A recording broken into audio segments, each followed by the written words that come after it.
indispensável mudança das paisagens mentais, de modo que o comportamento se torne saudável, dando lugar a uma existência equilibrada, na qual se desenvolvem os recursos inatos da evolução espiritual, que estão ao alcance de todos.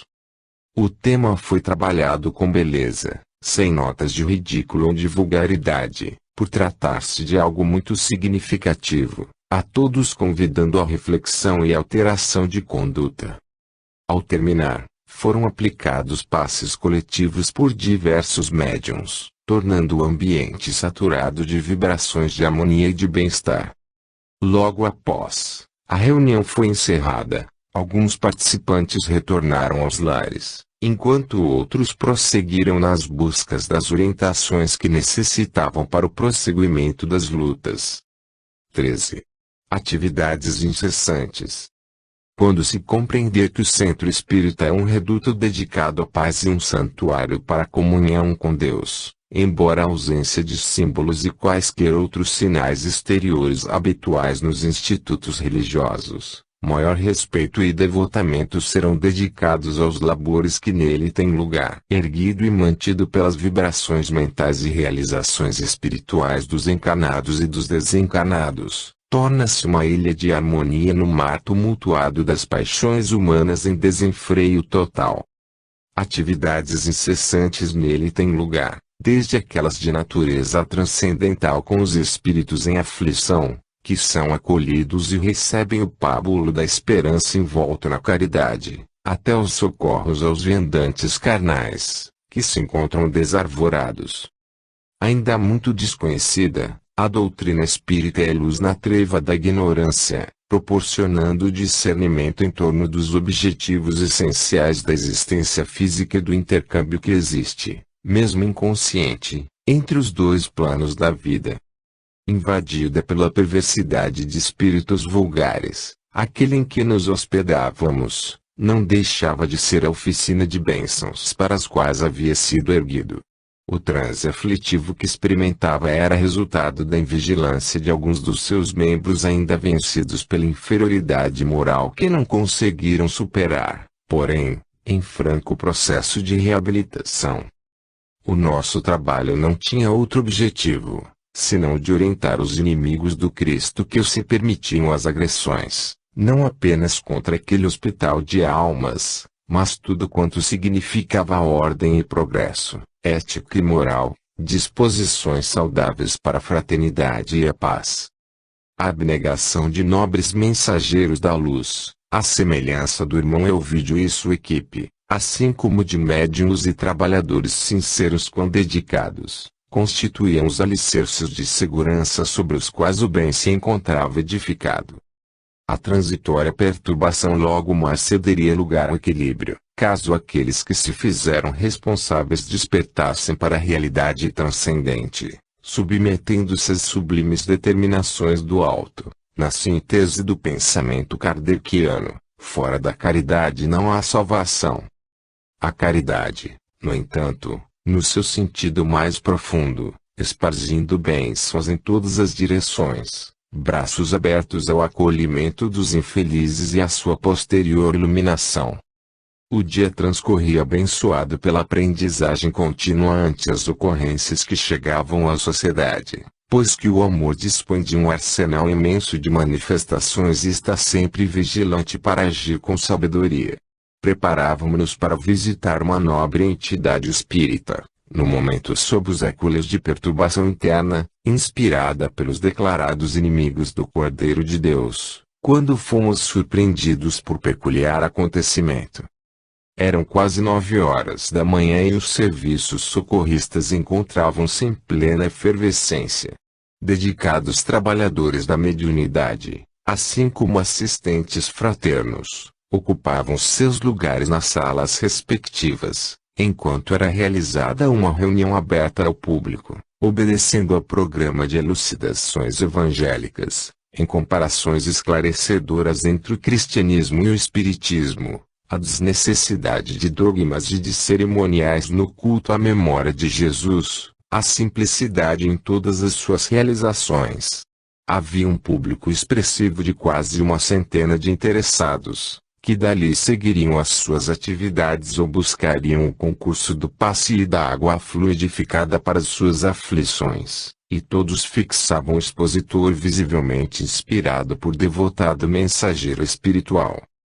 Foi quando irrompeu uma pobre mulher com os cabelos desgrenhados, os trajes em desalinho, perseguida por 2 moradores de rua que a maltratavam, ameaçando-a com pedras e pedaços de madeira. Aturdida e em pânico, adentrou-se pela porta aberta, pedindo socorro, o que causou um grande choque no salão em clima de iluminação espiritual. Os agressores atiraram-lhe alguns calhaus que a feriram, mas detiveram-se, deblaterando a porta de entrada, sem coragem para invadir o recinto. Notava-se naqueles ferozes perseguidores a malta de desencanados que formavam uma nuvem espessa de vibrações do mais baixo teor, que os assolava em gritaria infernal, impondo, violentos, que a sala fosse invadida e a ladra duramente punida. Graças às defesas magnéticas que circundavam o edifício, os atormentados justiceiros sentiram-se paralisados e prometeram pegá-la noutra oportunidade, afastando-se, ruidosos e ameaçadores, de volta à praça onde se humilhavam. A mulher, igualmente assessorada por espíritos infelizes que a vampirizavam, chorava, trêmula e apavorada. Ali estava a primeira mensagem de amor dos céus, porque a ela que era perseguida, as barreiras vibratórias não impediram a entrada, porque na casa de Jesus nunca há impedimento para que a caridade possa exercer o seu papel. O orador, igualmente surpreendido, e certamente acostumado a fenômenos de tal natureza, silenciou, enquanto os companheiros encarregados de manter a ordem no ambiente acercaram-se da sofredora com expressões de sincero carinho, tentaram acalmá-la com palavras de ânimo e encorajamento, retiraram-na do local, e a conduziram à intimidade da instituição. De imediato, o hematoma da face e alguns arranhões foram asepsiados e receberam cuidados especiais, enquanto a padecente foi aquinhoada com passes calmantes e conforto moral.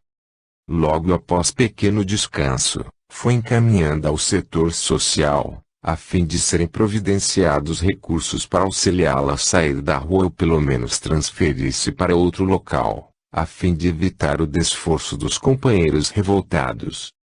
Por conta própria, embora notando-se-lhe algum desalinho mental e emocional, ela referiu-se que estava sendo acusada de furtos sem qualquer fundamento.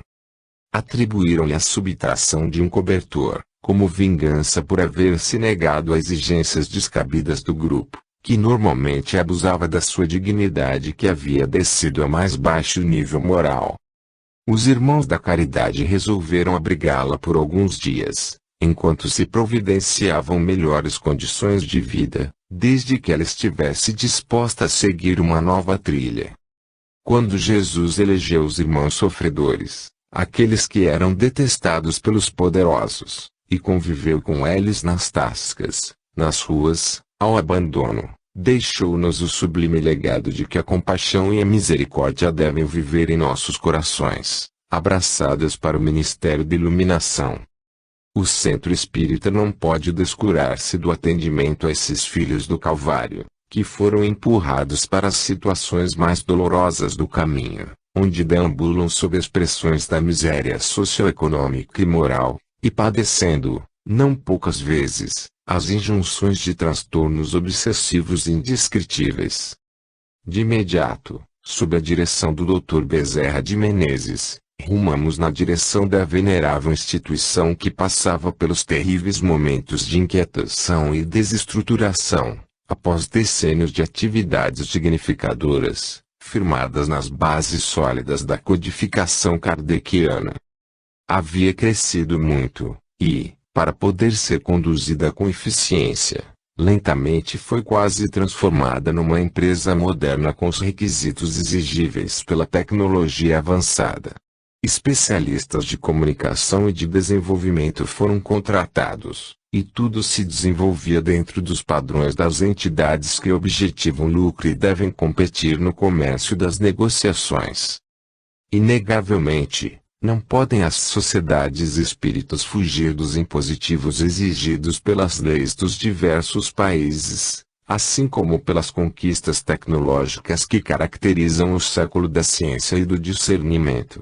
Entretanto, não podem ser consideradas como entidades de lucro fácil, de aplicação de recursos nos jogos das bolsas, nas negociações bancárias, o que termina em transformar-se, perdendo o calor da fraternidade e do saudável contributo do voluntariado, da caridade fraternal, dando lugar à presença de funcionários frios e indiferentes aos significados espirituais da casa, interessados somente em constantes aumentos de salários e posições de relevo para maiores ganhos. Quando isso sucede, empurram-se Jesus e o amor portas afora, mantendo-se os nomes, mas não o espírito de simplicidade e de abnegação, que nunca devem estar distantes do trabalho da solidariedade cristã. Graças, portanto, ao excesso de modernização e de recursos específicos, houve a infiltração de pessoas ambiciosas, facilmente manipuláveis pelas trevas, que se permitiram adentrar nos labores complexos da administração e provocaram divisionismos e exigências de comodidade, com total esquecimento dos princípios básicos da afetividade e da humildade. A situação agravara-se de tal forma, que estavam ameaçadas as estruturas espirituais do formoso trabalho, agora entre ofensores uns dos outros, interessados em destruí-los, desmoralizá-los, sob o falso pretexto de zelo doutrinário. Em vez do diálogo honesto e franco, sem melindres nem ofensas, recorria-se à maledicência e à calúnia, sob o infeliz domínio dos egos inflados de salvadores do bem. Ali se havia instalado uma célula espiritual onde se encontravam também os inimigos do Cristo, que pertenciam ao mesmo grupamento infeliz do mula que havíamos atendido. No momento, quando chegamos, os servidores da fraternidade, estava sendo preparada uma reunião do Conselho Administrativo para análise de contas e orçamento previsto para o futuro. A divisão entre os servidores era visível, cada grupo fazendo questão de não ocultar a rebelião interna e o interesse de anulação do outro. O fundador da casa, nosso irmão Hermínio, não escondia as preocupações, e, demonstrando apreensão em torno dos próximos acontecimentos, acolheu-nos com alegria, mantendo a esperança de resultados favoráveis ao bem, à união. Alguns dos presentes não conseguiram desembaraçar-se dos fluidos morbosos dos inimigos desencanados que, ultimamente, inspiravam as discussões que sempre resultavam em maior soma de descontentamento. Enquanto era proferida a prece de abertura do encontro, nosso benfeitor destacara-nos a todos para que aplicássemos passes de reconforto em cada um dos membros da sociedade, desarmando-os intimamente e dulcificando-lhes os sentimentos, de maneira que recordassem os dias passados em que se estimavam e contribuíam para a realização dos projetos de socorros alienados mentais, aos educandos das diversas escolas, aos irmãos extraviados no caminho redentor de provas e de expiações, aos esfaimados de pão e de paz, naquele recinto que transpirava harmonia e vibrações transcendentais. Comovido até as lágrimas, o diretor-presidente, inspirado pelo fundador da obra, conclamou os amigos e irmãos ao entendimento, enquanto propunha uma nova era de compreensão e de fraternidade. Todos ali estavam por amor à doutrina espírita e anelavam por um mundo melhor que deveria começar em cada coração. As vibrações que se fizeram sentir eram dúlcidas e repassadas de ternura, como deveria ser sempre em todo lugar onde se mencione o nome de Jesus e se pretenda que ele estabeleça morada. Alguns membros, porém, mais renitentes e intolerantes, permaneceram firmes nos propósitos que abraçavam, não se permitindo sensibilizar com a mensagem de compreensão e de tolerância, vinculados aos espíritos perturbadores que se compraziam em gerar os conflitos que os perturbavam. Logo foi concedida a palavra para os estudos programados, um desses, mais irônico e desafiador, telementalizado por entidade religiosa que, por sua vez, era vítima de outra mais feroz. Deu início à lista de reclamações e exigências, alterando a psicosfera ambiental. Logo foi seguido por outro descontente e mais outro, transformando o labor que deveria apaziguar todos naquele campo de disputas inúteis e infantis, mas de consequências nefastas. Discutiam com vigor, como se estivessem defendendo interesses materiais imprescindíveis à própria existência, fixados em pontos de vista e em comportamentos egóicos, que davam margem à cólera e à inimizade. O dirigente, demonstrando paciência e compreensão, evitava defender-se ou apresentar justificativas que diminuíssem a carga de descontentamentos, informando sempre que as dificuldades do momento exigiam serenidade e apoio de todos para que fossem superadas. Como, porém, as intenções dos opositores fossem negativas, as suas palavras serenas mais os irritavam, com alegações falsas e aparente zelo pela instituição. Compadecido dos corações amigos que ali se encontravam, Dr. Bezerra de Menezes direcionou o pensamento ao diretor da reunião, que não disfarçava sofrimento íntimo e estimulou a expor. Não ignoramos o período grave que estamos vivendo em nossa casa, não importando de quem seja a responsabilidade, porquanto todos estamos no mesmo barco e temos assumido juntos todos os compromissos, alguns dos quais de resultado perturbador. Acusarmos-nos reciprocamente não solucionará os problemas, pelo contrário, torná-los-á de maior dimensão, avançando rumo ao escândalo. E o escândalo somente piorará a situação delicada em que todos nos encontramos. O conhecimento da doutrina espírita revela-nos que, além dos adversários encarnados que todos temos, quando estamos dedicados ao bem, existem aqueles que se encontram desvestidos de matéria e que se comprazem em gerar embaraços e destruir a obra de Jesus na terra. Não é a primeira vez que somos chamados pelo Mestre para o seu ministério. Fracassamos, não poucas vezes, assumindo graves responsabilidades. Esta é uma oportunidade rara, especial, em face do conhecimento da imortalidade da reencarnação que nos norteia o passo. Necessitamos de unir-nos no esforço da fraternidade, a fim de, caminhando juntos, contribuirmos com os guias da humanidade em benefício da sociedade feliz da nova era. O apóstolo Paulo nos fala da urgência de continuarmos o trabalho, qual ele o fez, mesmo que nos encontremos com os joelhos desconjuntados. Nos dias apostólicos, por ocasião do grande encontro em Jerusalém, por volta do ano 49 da nossa era, a divisão dos companheiros era quase inevitável, especialmente entre os comportamentos de Pedro e de Paulo, em relação à circuncisão dos gentios que desejavam abraçar o Evangelho. Estavam em debate os preceitos do judaísmo e os da pureza do Evangelho, que a todos se dirigia sem qualquer exigência. A reunião estava sendo tensa e, no momento culminante, Pedro, evocando Jesus, apaziguou os ânimos, concordando com Paulo e humildemente lhe pedindo perdão, num gesto que desarmou os litigantes. Essa atitude de elevação evitou um dissídio lamentável entre os servidores mais abnegados do Mestre crucificado, preservando-se a unidade doutrinária. Não temos alternativa, senão unir-nos em torno dos ideais espíritas e cristãos que vicejam em nossa casa, levantá-la da situação em que se encontra e mantermos a união, porque, se nos dividirmos, o desastre será o desabamento da veneranda edificação. Desse modo, contamos com a complacência de todos os membros deste conselho, o que não equivale dizer anuência com o que esteja errado, esforçando-nos por corrigir o que seja possível e evitar futuros comprometimentos desse gênero. Fez uma pausa oportuna, enquanto todos os membros ouviam-no com respeito, inclusive os mais fervorosos adversários. Utilizando-se do clima psíquico e emocional, o irmão Virgílio Almeida, telementalizado pelo benfeitor, acercou-se dos companheiros sob pressão perturbadora e, utilizando-se de recursos magnéticos, afastou seus obsessores, que se puseram a clamar revoltados e saíram prometendo desforço.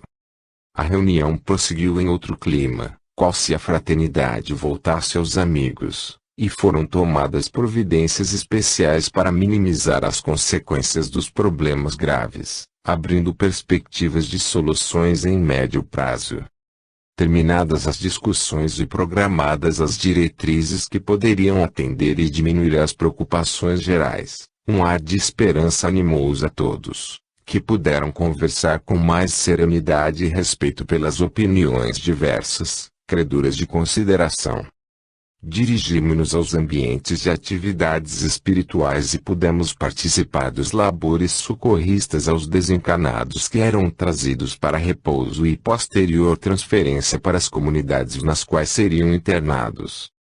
Logo após, fomos visitar o Departamento de Assistências aos Enfermos Mentais de Obsidiados, recordando-nos da Casa do Caminho, na estrada de Jope, próximo a Jerusalém, onde Pedro, Tiago e João vivenciavam o Evangelho após a ascensão do Senhor.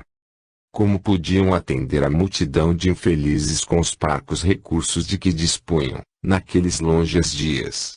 Era o psiquismo do Mestre que os sustentava e que socorria aqueles variados quadros de perturbação psíquica, de possessão, de miséria de todo porte, de enfermidades desgastantes e deformadoras, de pústulas generalizadas e de sofrimentos inenarráveis. A presença desses apóstolos do amor e da caridade exteriorizava energias vigorosas que revitalizavam os necessitados, que lhes diminuíam as dores e as angústias do coração, proporcionando esperança de paz mesmo que após a morte. Na atualidade, rica de conhecimentos e técnicas, porém pobre de sentimentos de fé e de abnegação, o trabalho é mais árduo porque se faz acompanhado das exigências impostas por leis, às vezes, arbitrárias, nas quais o amor cede espaço ao tecnicismo remunerado. Nada obstante, podíamos constatar a força grandiosa do Evangelho, que elegia servidores fiéis para atender a dor na sua multiface com os recursos da oração, da ternura, da fluidoterapia, simultâneos aos reconhecidos valiosos conhecimentos científicos. Os dois mundos ali se mesclavam com mais vigor, na massa de desencanados e encanados em luta, em socorro, em intercâmbio sob as claridades da doutrina espírita. 14. Providências salvadoras. Toda vez quando em plena luta recebe-se suprimento de energias e orientações saudáveis, faz-se mister manter a mente nos propósitos superiores, evitando as reflexões doentias, que restabelecem o clima de morbidez anterior e atraem os comparsas do mal que se rejubilam com a situação. Não foi isso exatamente o que aconteceu. Passados aqueles momentos de quase euforia e pacificação, um dos companheiros mais atormentados voltou aos pensamentos anteriores, considerando que, embora as boas resoluções, essas não bastavam para o reequilíbrio da instituição. Era necessária uma atitude radical, a exoneração dos atuais diretores e nova eleição, tendo à frente dos destinos da casa, sem dar-se conta do desequilíbrio de que se fazia portador. É certo que os demais diretores não haviam agido com a segurança e correção exigíveis, mas ele também fazia parte do conselho administrativo, e todos os erros que apontava nos outros haviam recebido a sua anuência, sendo, em consequência, também responsável. Nesses momentos, a cegueira imposta pelo egoísmo leva as suas vítimas ao desvario e torna-as perigosas. Novamente sob a ação de perverso adversário desencanado, que lhe pesava na economia moral, com o qual mantinha dívida significativa e que agora se vinculava às hostes adversárias do Cristo Jesus, permaneceu remoendo comportamentos antagonistas, cultivando antipatias pessoais e confundindo-as com o falso zelo que demonstrava, o que o tornava pedra de tropeço. Hábil na maledicência, sabia confundir as pessoas honestas que o escutavam, com facilidade atraía os seus ouvintes menos vigilantes, e espalhando boatos desairosos sobre um e outro, insinuações perniciosas, Apontava condutas que afirmava não serem compatíveis com os estatutos do Centro Espírita nem com a doutrina consoladora. Chegando ao lar, sob a pressão do inimigo que voltou a assediá-lo, pôs-se a escrever aos amigos que lhe compartiam as ideias, e estava disposto a continuar criando embaraços prejudiciais ao trabalho de restauração dos valores da instituição. Com a previsão de que essa maneira seria desastrosa para o labor de reequilíbrio da obra, Dr. Bezerra de Menezes consultou o guia espiritual da casa e organizou uma reunião mediúnica especial para atendimento exclusivo ao paciente e ao seu adversário desencanado. Às primeiras horas da madrugada seguinte, reunimos-nos aqueles que nos encontrávamos em tarefa especial e alguns dos servidores dedicados ao intercâmbio mediúnico. Foi convidada com carinho e respeito a Sra. Margot, viúva operosa e médium sensível, acostumada ao atendimento aos irmãos em agonia além do túmulo. O presidente da sociedade e mais diversos membros do conselho foram trazidos em desdobramento pelo sono fisiológico para a sala onde se realizavam as reuniões habituais, e sob a caridosa supervisão do médico dos pobres e a cooperação dos abnegados companheiros, teve início a atividade socorrista. Ao proferir comovedora oração a Jesus, o benfeitor suplicou suas bênçãos para o mistério que seria realizado e, ato contínuo, aproximou-se do aturdido paciente que se fazia acompanhar do obsessor, deslocou da sua aura e o conduziu ao campo mediúnico de Margot. De imediato, a abnegada sensitiva transfigurou a face, agora transformada em máscara de ódio e com a voz estentória começou a deblaterar.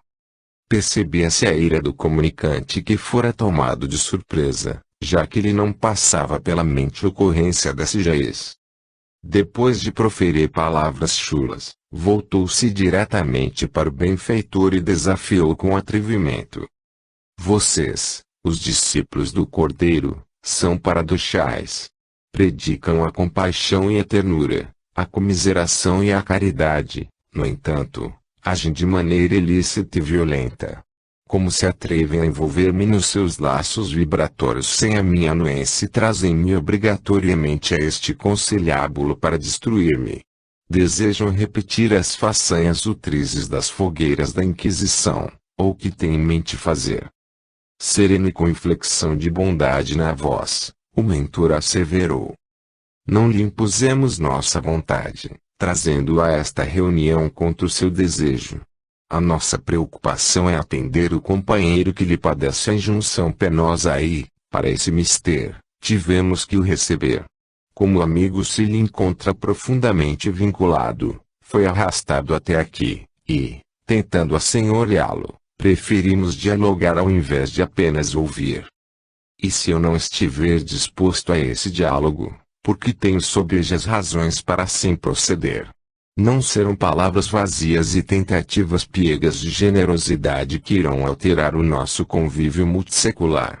Este fantoche a que se refere, e de que me utilizo, é-me de grande utilidade, na batalha que travamos contra os fanfarrões espíritas.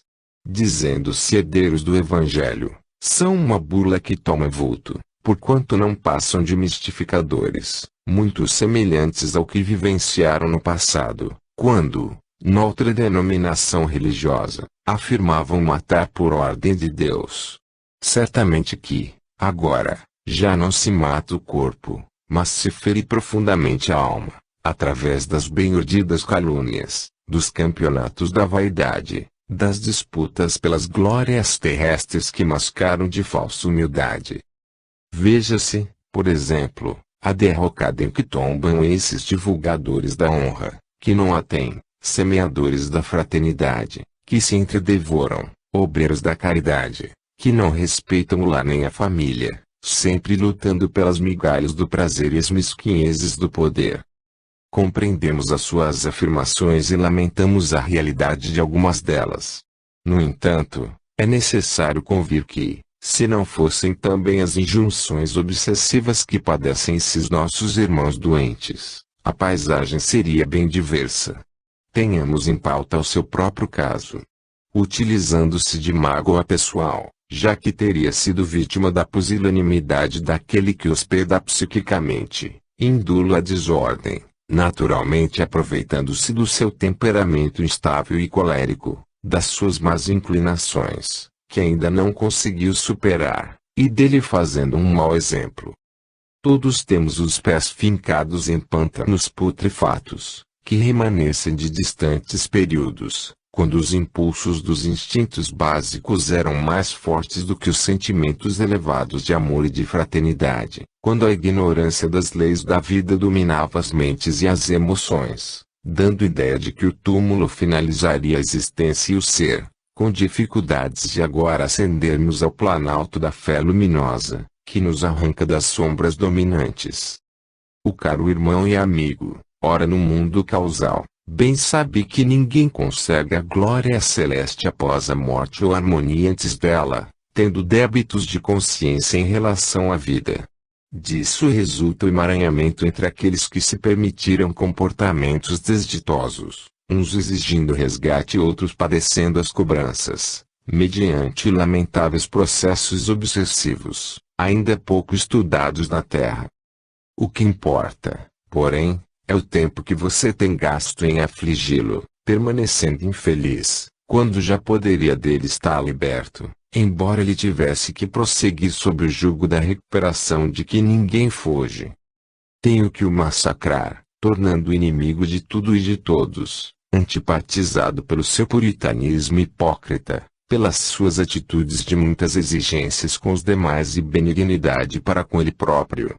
Depois, trabalharei a sua consciência para que desperte numa boa ação hipnótica e levá-lo-ei à depressão para a qual tem tendências fortes, e exultarei com seu suicídio vergonhoso. Aí teremos duas vitórias. A primeira delas, o exemplo de um adepto da doutrina que diz afirmar a imortalidade, tombar no autocídio, demonstrando que, em verdade, não acreditava no que parecia viver. A segunda, o fracasso pessoal, que me dará ensejo de o receber aqui e darmos prosseguimento ao nosso combate, quando não terá como nem para onde fugir. A um quase imperceptível sinal captado, o irmão Germano Passos acercou-se da médium e pôs-se a aplicar-lhe passos que atingissem o comunicante, que blasfemava em linguagem muito vulgar e ameaçava sua atual vítima de extermínio. Detalhe curioso podíamos perceber. A médium, educada e moralizada, filtrava as palavras chulas e o automatismo cerebral substituía-as por termos equivalentes, porém de menor teor ultrajante. Todos os membros da reunião estavam comovidos e reflexionavam em torno das sutilezas da existência física. Quantas atitudes infelizes que se tomam, acreditando-se coroado de razões e sendo inspiradas por forças deletérias de seres que se comprazem em gerar conflitos de que se beneficiam. Concluíam que tudo aquilo que se passava na instituição dedicada à caridade era resultado de uma urdidura das trevas e de brechas morais dos seus membros, que facultaram os desastres que ora lhe abalavam os alicerces. Sentindo-se asfixiado pelos fluidos benéficos que captava através da médium, exprobou: qualquer tentativa de afastar-me do miserando inimigo será inútil. Hei de utilizá-lo durante a campanha de destruição deste reduto de pusilânimes que vivem às custas da caridade alheia, assumindo posições de mando como os antigos cardeais da velha Igreja Romana. Afinal, não vejo qualquer mudança entre o cristianismo atual e aquele que tantos censuram, o da Igreja de Roma. Mudaram as formas e conservaram os mecanismos de dominação estúpida das massas ignorantes. Cada membro do conselho é um pseudo-sábio, arrogante e destemperado. Basta-lhe uma negativa e logo se espezinha, sentindo-se ofendido e exigindo tratamento de destaque. Onde está a verdadeira fraternidade, o amor aos pobres e mal-cheirosos que enxameiam em toda parte? Esta, como outras muitas, são obras de exterior para chamar a atenção, para a propaganda, sem o espírito verdadeiro do amor e da caridade. Não suporto mais a dissimulação desses pusilânimes e adiro à nova ordem imposta pelos judeus injustiçados para erradicarmos da terra essa maldita seita que é o Espiritismo. Sem dúvida, o meu irmão sofisma com muita habilidade.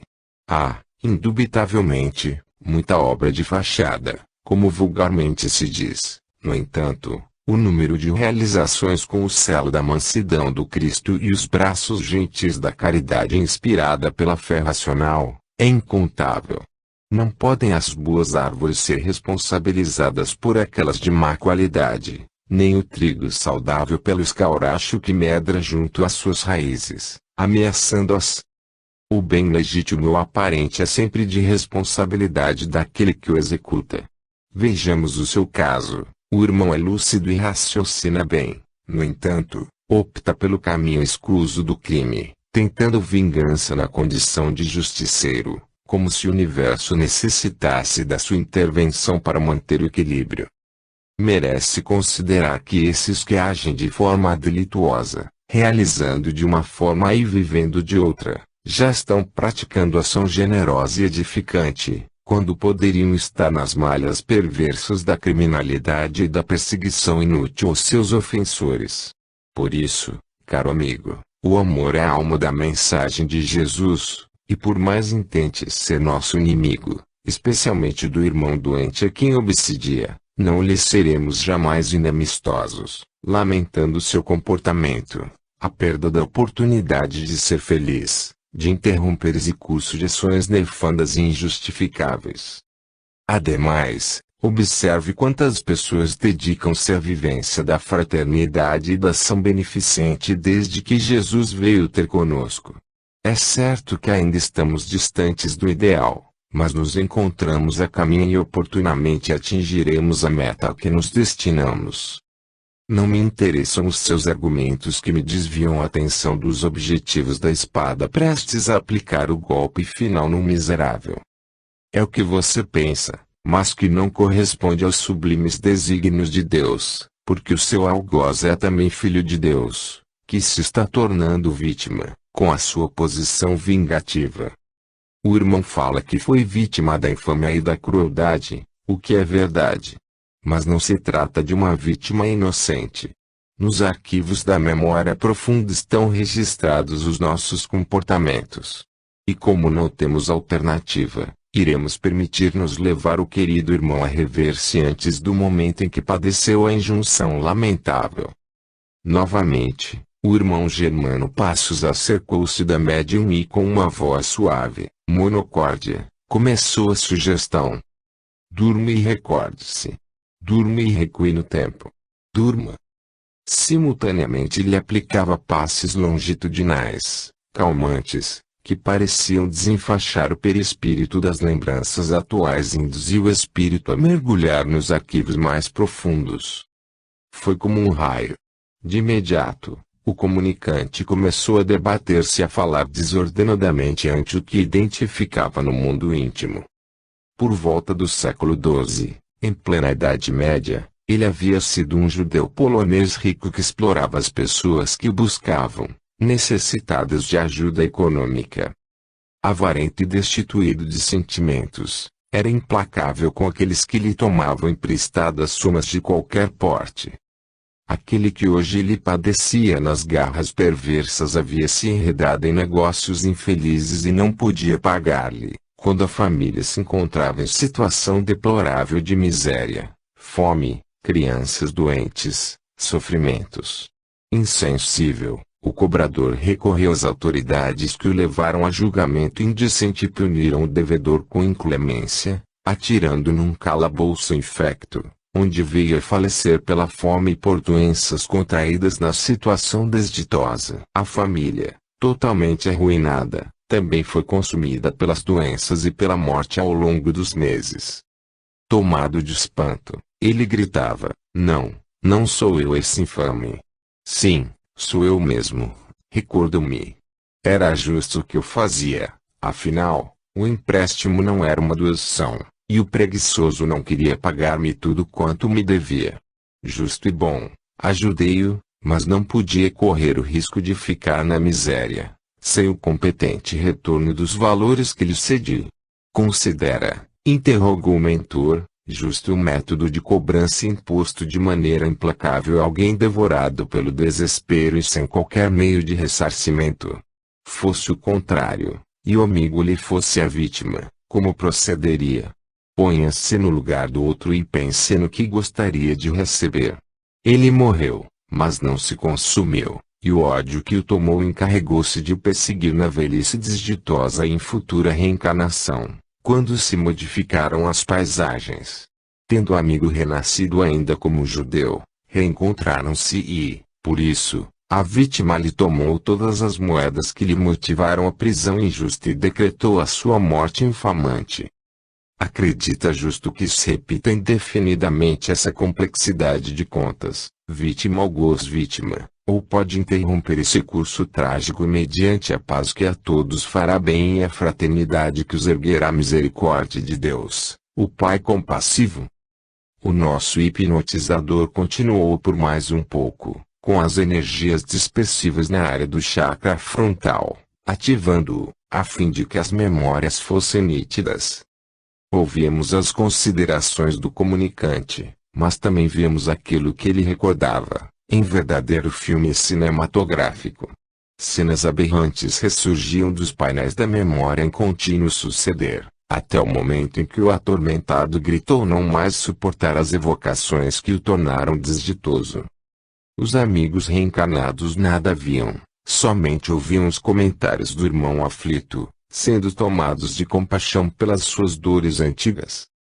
Certamente, prosseguiu o mentor com ternura os sofrimentos que foram impostos pela sua ganância a todos esses padecentes não poderiam ser por eles cobrados, porque as leis soberanas da vida não permitem injustiça com as próprias mãos, desde que ninguém escapa de si mesmo, dos seus atos, sendo hoje ou mais tarde convocado à reparação dos males praticados. Nada obstante, na sanha do desespero, mesmo inconscientemente, ele saciou a sede profunda de vingança, abrindo um poço de desgraças que continua asfixiando vidas. O mesmo, porém, acontece com o irmão, que não tem o direito de tornar-se árbitro em causa própria e estabelecer comportamentos perversos de falsa justiça. O nosso amigo Germano convidou o paciente a retornar à atualidade, com a voz mansa e hipnótica.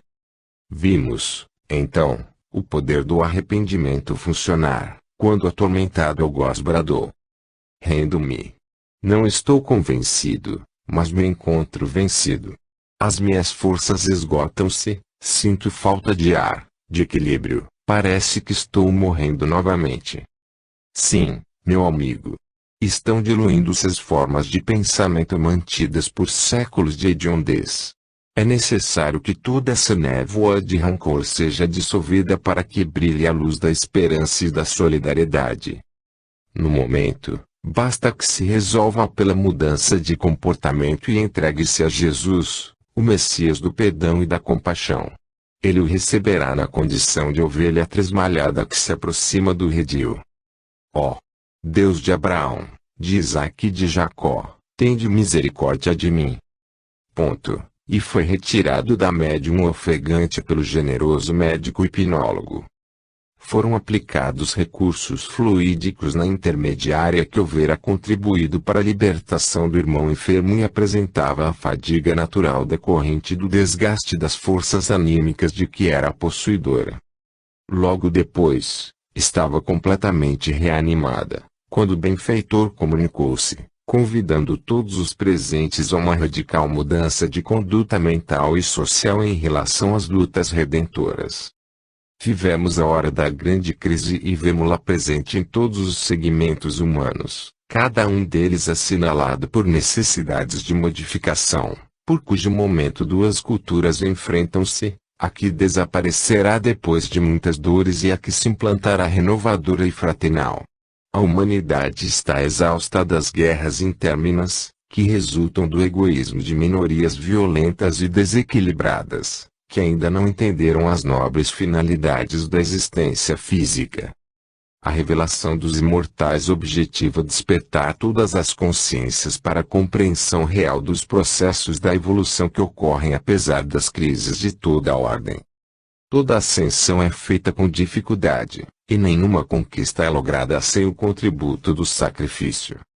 Todos aqueles que conhecem e que compartilham do conhecimento imortalista têm o inadiável dever de cooperar em favor do mundo melhor. A responsabilidade cristã neste momento é bem definida, qual ocorreu com os mártires que não recusaram o cálice de fel nem o testemunho com a adoção da existência, a fim de que os pagãos pudessem constatar que o mundo de ilusões dilui-se ante a gloriosa imortalidade que permanece. Todos podemos conviver juntos e afáveis, mesmo quando temos opiniões diferentes, respeitando-nos uns aos outros e colaborando juntos em favor do bem geral. Sejam, pois, esquecidas as rivalidades impostas pelo orgulho e pela presunção, por ambições injustificáveis e distonias emocionais. A todos a morte nivela no túmulo, permanecendo diferentes os valores de que cada qual seja possuidor.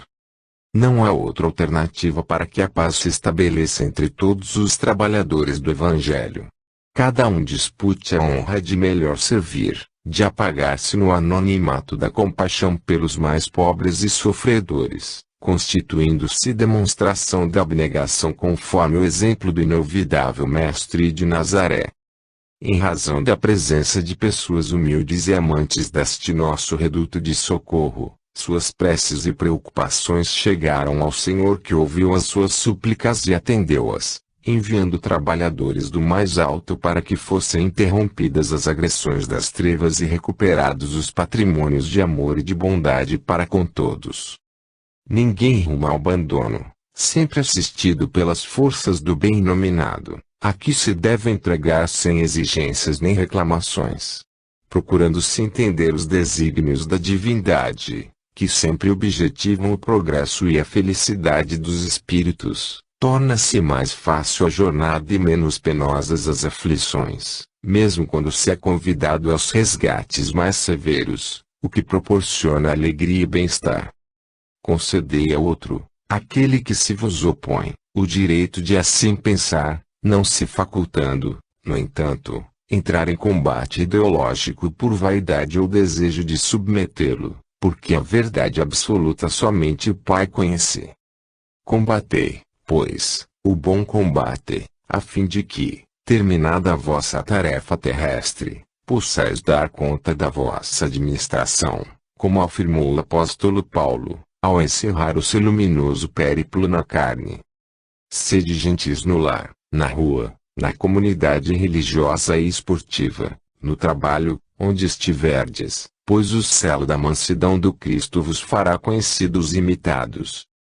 Exoramos ao Senhor as suas bênçãos para estes momentos futuros, embora reconhecendo que a luta ainda não terminou, porém, agora estáis com mais eficientes instrumentos para o combate em nome do bem.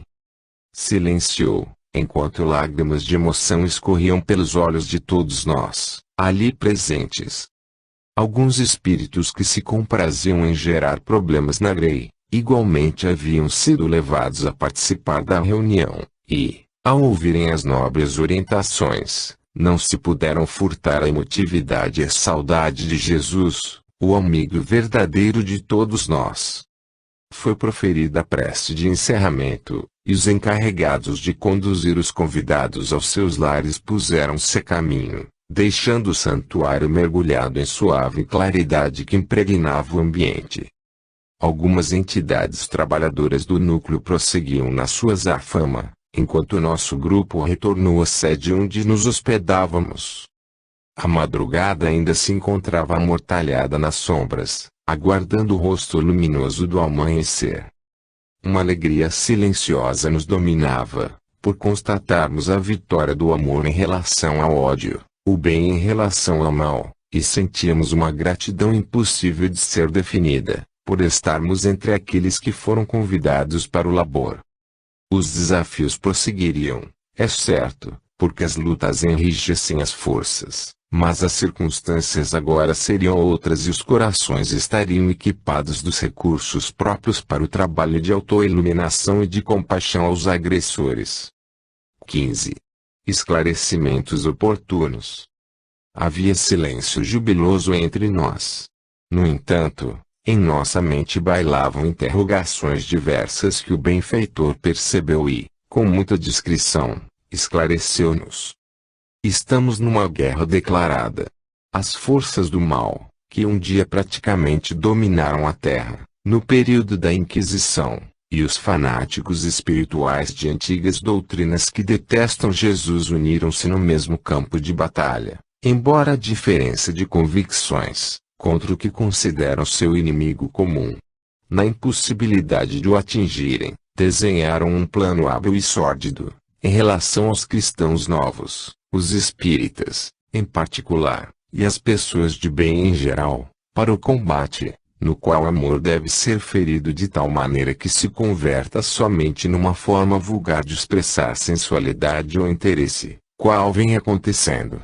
Como o amor é o sentimento mais elevado, que se sustenta na amizade, interferem no comportamento dos menos atentos, insuflam-lhes presunção e soberba que os intoxicam, e abrem brechas para as desuniões, os crimes de várias espécie, saturando a sociedade com as suas arbitrariedades e execuções hediondas. De tal forma a onda de violência gerada pelos ódios ancestrais e atuais se avoluma, que as pessoas forradas de bons propósitos agora cuidam de resguardar-se, de cuidar da família, de não se envolver com outros ideais que ofereçam perigo.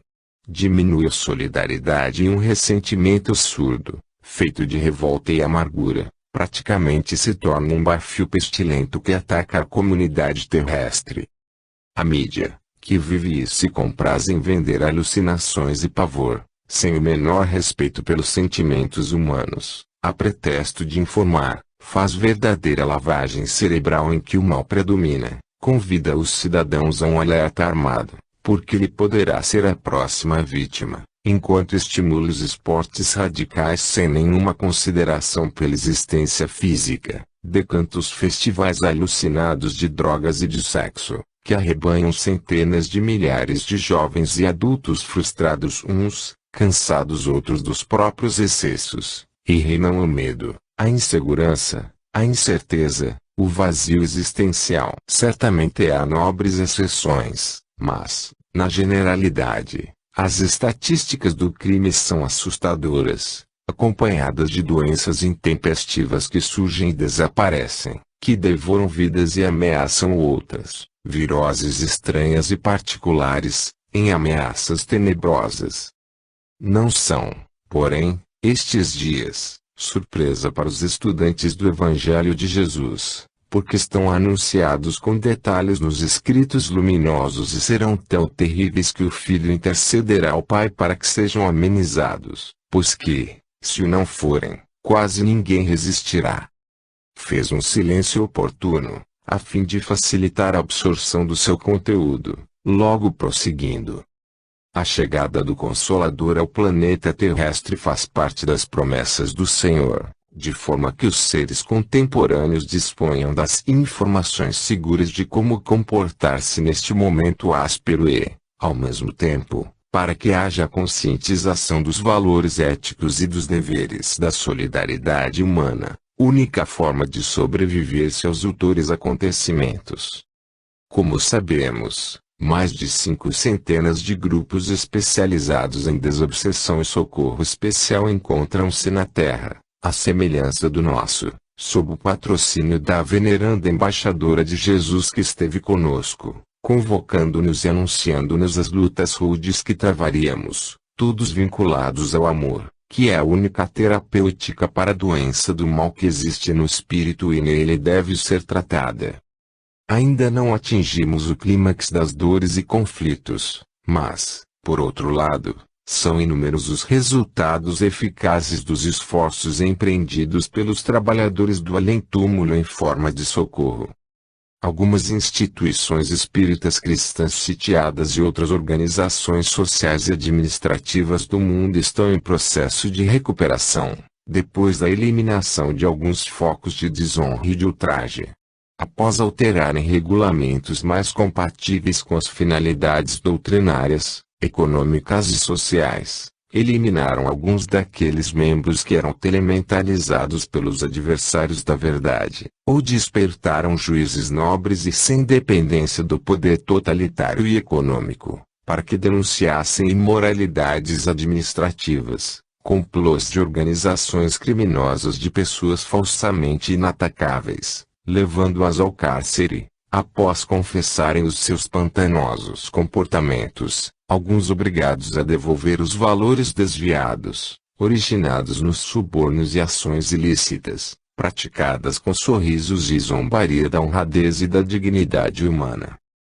A onda de tentativa de moralização dos governantes incapazes e protegidos por negociações partidárias, demonstrando-lhes os vícios e extravagâncias administrativas com os furtos ultramilionários, é também obra dos honoráveis espíritos encarregados de trabalhar nesse mister, inclusive com o renascimento na carne de muitos deles especialmente capacitados para tanto. As autoridades, mais do que os outros indivíduos, têm o dever de comportar-se de maneira honrada, tornando-se modelos para aqueles que se lhes estão submetidos. Para isso, são muito bem remunerados, não necessitando dos expedientes reprocháveis que se permitem. Quando há corrupção nos altos escalões do mundo, os demais segmentos da sociedade contaminam-se e seguem-lhes os exemplos nefastos. Por essa razão, os mentores da humanidade preocupam-se com o atual estado do planeta e estão vigilantes, em constantes tentativas de alterar essa viciosa conduta, que se fez responsável pela decadência e desaparecimento de muitos impérios e civilizações do passado, após o apogeu que atingiram. A mácula permanece, mas providências transcendentais estão sendo tomadas para que haja radical mudança dos hábitos criminosos, para a vivência dos códigos de respeito aos deveres assumidos. Na atual conjuntura, equipes especializadas estão trabalhando com vigor, para que sejam extirpados os velhos cânceres que têm devorado o patrimônio público das nações, tornando mais difícil o prosseguimento da leviandade ultrajante e, logo mais, surgirão os primeiros frutos desta ímpar sementeira. Novamente silenciou, e tentando penetrar em nossas interrogações, adiu. O atendimento especial que fizemos ao adversário do nosso irmão perturbado e perturbador, irá influir significativamente na sua conduta. O paciente despertará com algumas reminiscências da comunicação e resolverá, ainda sob inspiração superior, afastar-se do grupo para não mais criar embaraços, enquanto os seus pensamentos e atos definirão se prefere libertar-se da injunção obsessiva ou prosseguir submetido. A sociedade carrega muitos fardos onerosos sobre os ombros, em face da sua imaturidade espiritual e da predominância das paixões primárias. A grande maioria dos seus sicários e exploradores renasce forrada de propósitos elevados, mas, em contato com os comparsas e os antigos esquemas de crueldade, não tem tido as resistências necessárias para redimir-se, reincidindo nos desvios ultrajantes. Por sua vez, a divindade os reenvia em expiações muito inquietantes, encarcerando-os no corpo, em silenciosas aflições e limitações aberrantes, a fim de que aprendam a valorizar a oportunidade de agir no bem. Nunca houve tanto desenvolvimento das ciências vinculadas à saúde, nem tantas problemáticas genéticas e irrecuperáveis, agindo nas mentes, nas emoções e nos corpos dos calcetas e remitentes. O que denominamos como civilização está muito distante dos padrões do respeito à natureza e à vida em todas as suas expressões, particularmente em relação ao ser humano nas suas multifárias tentativas de autoiluminação, de crescimento moral interior. Cabe-nos manter, no entanto, uma atitude otimista, porque Jesus comanda a grande nave terrestre, conduzindo-o ao porto de segurança, e espera que façamos a nossa parte, na condição de cooperadores por ele convidados ao exercício do amor e da compaixão. Aprendamos, pois, a servir sem murmurar, compreendendo que o inimigo é alguém que perdeu o próprio endereço e projeta as suas angústias e aflições no outro, naquele de quem se torna adversário, seja por heranças reencarnacionistas ou por injunção do progresso moral. Nesse momento, adentramos o recinto que nos albergava. A bela e expressiva edificação exteriorizava uma diáfana claridade que lhe saía do interior, expressando os reflexos do amor que ali era vivenciado, embora